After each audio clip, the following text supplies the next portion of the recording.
नमस्कार, मैं हूं आरजू अंसारी और आप देख रहे हैं राष्ट्रीय जगत विजन न्यूज। हाईकोर्ट ने एक मामले में पुलिस द्वारा न्यायालय में प्रस्तुत खात्मा रिपोर्ट को खारिज कर दिया है और प्रकरण की दोबारा विस्तृत विवेचना के निर्देश दिए हैं। देखिए राष्ट्रीय जगत विजन की खास रिपोर्ट।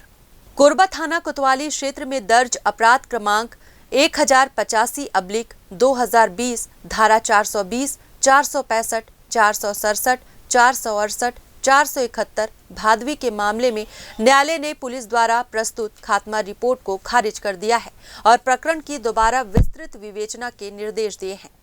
ये मामला अरुणिमा सिंह की पैतृक भूमि खसरा नंबर 663/3 रकबा 0.0380 हेक्टेयर से जुड़ा है, जो उन्हें अपने पिता राम गुलाम दुबे की मृत्यु के बाद विरासत में मिली थी। शिकायत के अनुसार राजस्व रिकॉर्ड में कूट रचना कर भूमि का खसरा नंबर बदलकर 363/3 दर्शाया गया और भूमि की पूर्वी सीमा जो पहले पावर हाउस रोड से लगी थी उसे रिकॉर्ड से हटा दिया गया। न्यायालय ने पाया कि वर्ष 1991 के विक्रय पत्र में भूमि की चौहद्दी स्पष्ट रूप से पावर हाउस रोड में लगी हुई दर्शाई गई है, जबकि वर्तमान राजस्व अभिलेख इसके विपरीत स्थिति दिखा रहे हैं। साथ ही भूमि का नक्शा पहले ऊर्ध्वाधर था, जिसे बाद में क्षैतिज दर्शाया गया, जिससे दस्तावेजों में गंभीर हेराफेरी की आशंका प्रबल हुई है।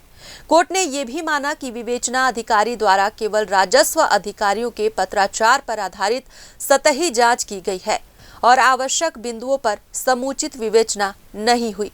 इस आधार पर खात्मा रिपोर्ट खारिज करते हुए थाना प्रभारी कोतवाली को 60 दिनों के भीतर विस्तृत पुनः विवेचना कर अंतिम प्रतिवेदन प्रस्तुत करने के निर्देश दिए गए हैं।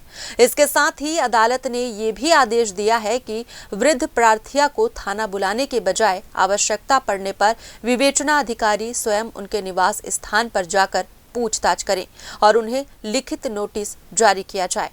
इस आदेश का पालन नहीं होने पर शिकायतकर्ता के बेटे अंकित सिंह ने हाईकोर्ट में याचिका दायर की, जिसमें वे स्वयं पिटिशनर इन पर्सन खड़े होकर बहस में शामिल हुए।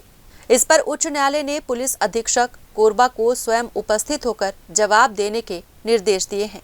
फिलहाल इस खबर में बस इतना ही। देश प्रदेश की खबरों से अपडेटेड रहने के लिए हमारे चैनल को सब्सक्राइब करें और नए खबरों के नोटिफिकेशन के लिए बेल आइकॉन जरूर दबाएं। नमस्कार।